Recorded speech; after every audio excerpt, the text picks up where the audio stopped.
smarter ones. My next guest disagrees, though, says that more regulation and better regulation are not mutually incompatible. Pennsylvania Congressman Joe Sestak says the party is over on Wall Street. Congressman, always good to have you. Thanks for coming. Good to be here, Neil. Thanks. And actually, I said better regulation with more transparency is much better. All right, but when you get more regulation, it's kind of hard to be transparent, right? Because you got all these acronyms and letter-filled agencies, and they missed a lot of what happened. So I guess if we pile another one on, how's it going to be clear? You know, Neil, with those 35 years in the Navy, there's one thing I learned, whether we were launching aircraft carriers or running nuclear weapons, and that's very simple. Expect what you inspect.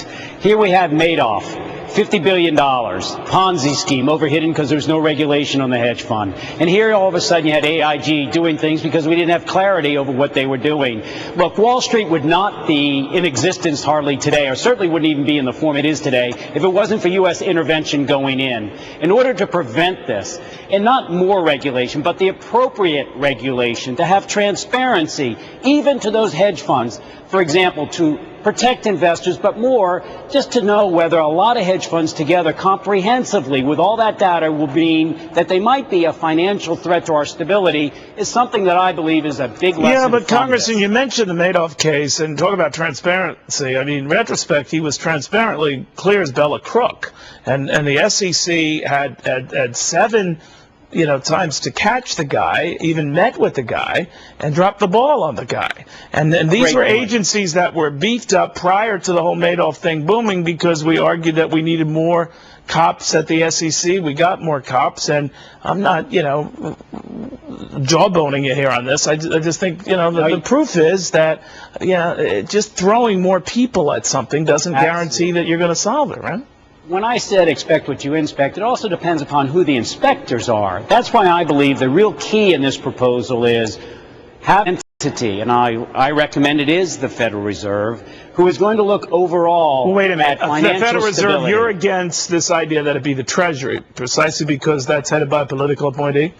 Absolutely. And here's also why. Federal Reserve has the capability to do it. Now, what we have to be very careful, I believe, is separating its monetary responsibility from the regulatory oversight, because we also don't want to have a future Mr. Bernanke make a mistake and all of a sudden he says, well, let me fix it with monetary policy. Therefore, the regulatory ability of it needs some oversight, and I know you may not like it, but heaven forbid if Congress should at least some oversight over the regulatory side. But I believe that overall mechanism will lend itself to a conscious ability of other institutions to watch what they're doing. Yeah, but Congressman, I mean, maybe you want to give Congress this role, and you're a fine and decent man. You try to look at this thing, but the fact of the matter is, it would be like having me, police the dessert bar. You don't want to go there. I mean, you guys hardly have a great track record on this financial stuff. You missed a lot of the bonus stuff. You missed a lot of wave after wave of accountability stuff. And now you're going to have a hand in correcting this stuff. I mean, what I see going on here, no offense, Congressman, is a lot more regulation that's going to chase investors away, because the few crooks it does catch mean onerous costs for those in paperwork and administrative fees. It doesn't. I remember 10 years ago, we did not have any credit default swaps.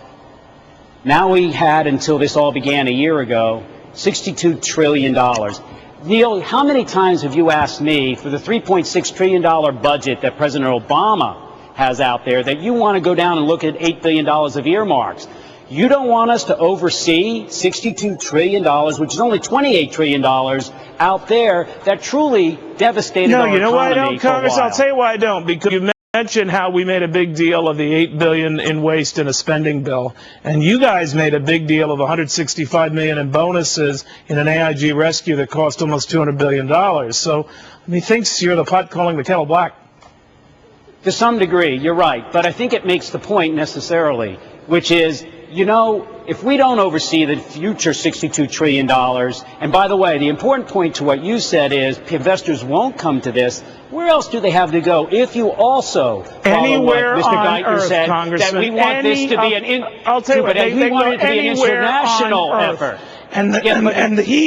excuse me, the market. But notice what he said in his testimony. He wanted to be an international effort. I know, and working but alongside. the market with the least regulatory hassles is the market that attracts capital. We are sending a message to the world. We're going to make up for the abuses we had by regulating the hell out of it. We're scaring the world.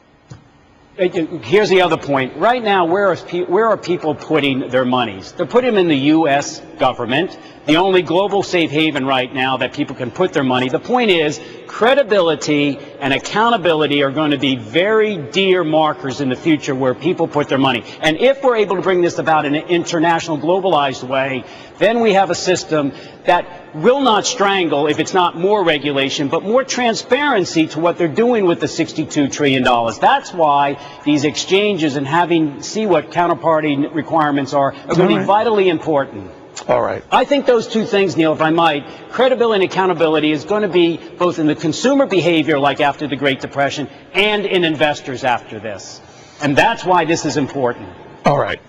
Thanks for having me. Well, I hope you're right. Congressman, always good having you. Thank you. Thanks, Neil, always. All right. Well, so Tim Gone.